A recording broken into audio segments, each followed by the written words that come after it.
स्वागत है जी आप सभी का। एक ज़बरदस्त टॉपिक है जिस पे आज जसमीत जी से हम सवाल पूछेंगे। लैंडमार्क इमिग्रेशन के चीफ हैं जसमीत जी। और सीधा सवाल पर मैं आता हूँ। सवाल है, बहुत सारे स्टूडेंट्स हैं जिनको एसडीएस में रिफ्यूज़ल आए हैं और आ रही हैं। 6 ईच वालों को रिफ्यूज़ल आए हैं, 7 बैंड पे रिफ्यूज़ल आए हैं, 8 बैंड पे रिफ्यूज़ल आए हैं। आम तौर पे बड़ी हैरानी होती है जब किसी स्टूडेंट को एसडीएस केस में या हाई स्कोरिंग पर रिफ्यूज़ल आता है। इसका रीज़न क्या है? 6 ईच में रिफ्यूज़ल क्यों आता है? कई स्टूडेंट्स के जो केप्स नोट हैं वो आए हैं, उससे कई चीज़ें पता लगी हैं जसमीत जी को।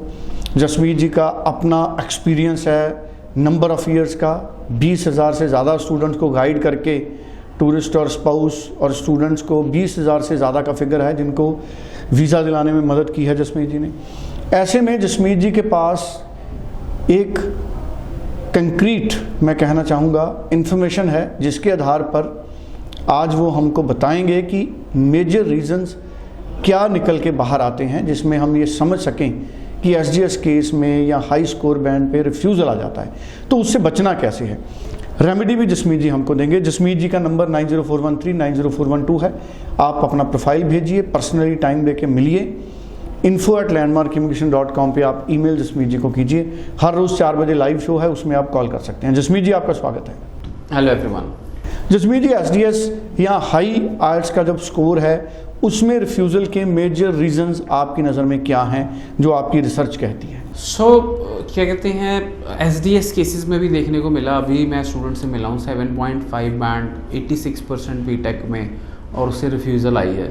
कोई माइनर मिस्टेक थी उसके फॉर्म में। मुझे लगता है कि मतलब मिस्टेक की कोई गुंजाइश नहीं है। अगर आप मिस्टेक करते हैं तो आपको क्या कहते हैं, हर्जाना भरना पड़ सकता है कि रिफ्यूज़ल आ सकती है।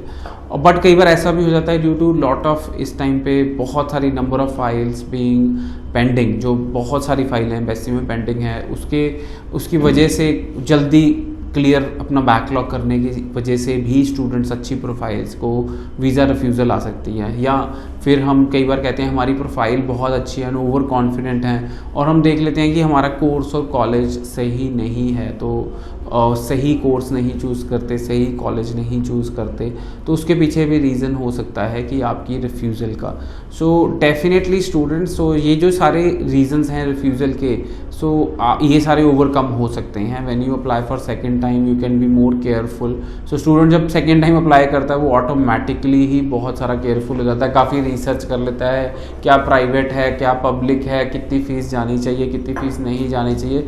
और फर्स्ट टाइम बच्चे को ये भी नहीं पता होता, वो ओवर कॉन्फिडेंट होता है। जब प्राइवेट में ही कोई कंसल्टेंट उसकी फ़ाइल लगा देता है, वो उसी में अपनी फ़ाइल प्रोसीड कर लेता है, कहता है मेरे तो बैंड 7 है, मेरा तो वीज़ा लग ही जाना है। मैं स्टूडेंट्स को कहूँगा कि बिल्कुल ओवर कॉन्फिडेंट ना हो जब आप फर्स्ट टाइम फ़ाइल लगाते हैं।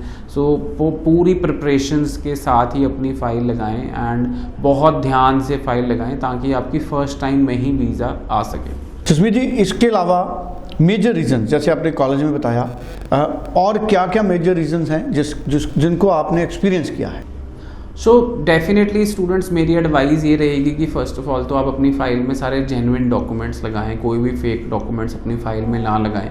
और अगर कोई कंसल्टेंट आपको कहता है कि ये डॉक्यूमेंट पुटअप कर दो तो आपका वीज़ा आ जाएगा, तो मैं आपको कहूँगा कि वो चीज़ 10 बार वेरीफाई कर लें, क्योंकि जो भी आप हिस्ट्री अपनी फ़ाइल में लगाएंगे वो सारी ज़िंदगी आपके साथ रहेगी। चाहे वो आप स्टडी अपनी वर्क परमिट एक्सटेंशन की बात करें, post graduate work permit extension की बात करें, चाहे PR की बात करें, वो सारी ज़िंदगी आपके साथ रहेगी कोई भी डॉक्यूमेंट आप अपनी फ़ाइल में लगाएंगे। सेकेंडली ये रहता है, कई बार हम कहते हैं कि कई बार हम ओवर कॉन्फिडेंट होते हैं और कंसल्टेंट कहता है कि हमें फाइनेंशियल डॉक्यूमेंट्स नहीं लगाने की ज़रूरत है, तो मैं एसडीएस में भी कहूँगा कि इनकम टैक्स रिटर्न्स और बैंक स्टेटमेंट्स आप अपनी फ़ाइल में ज़रूर लगाएं। दे विल शो कि you belong to a good family. अगर लगा सकते हैं तो ज़रूर लगाएं, अगर नहीं लगा सकते हैं तो आप अवॉइड भी कर सकते हैं। पर दिस इज़ माई एडवाइस कि आप ITRs और बैंक स्टेटमेंट्स एसडीएस फाइल में भी ज़रूर पुटअप करें। बिल्कुल ठीक है जी। कई इंपॉर्टेंट टिप्स हमारे साथ शेयर किए हैं जसमीत जी ने। नंबर वही है 904139 904112। इन नंबरों पे आप बात करिए, नियर बाय ब्रांच में मिलिए या ईमेल कीजिए। Thank you so much Jasmeet ji. Thank you so much.